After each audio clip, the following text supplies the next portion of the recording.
Pry up the center of the rivet first. This will unlock it. Next, pry up the base of the fastener. Here's a closer look at how to remove the rivets. Remove the last rivet.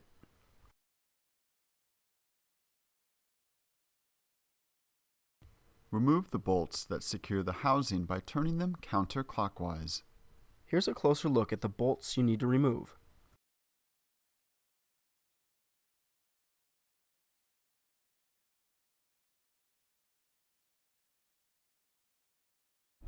What you want to do is kind of grab right here and pull back a little bit.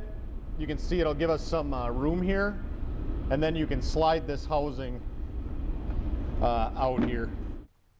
Take the bulb housing out of the vehicle.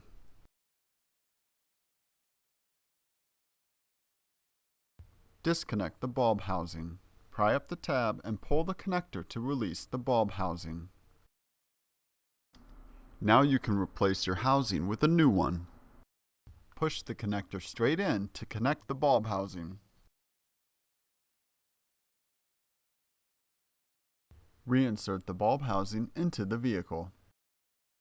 You will have to kind of pull back on this area here to get this back into place. It will just make it quite a bit easier for you.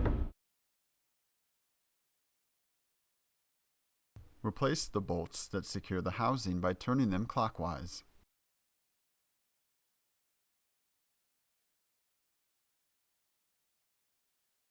Make sure the bulb housing is secure.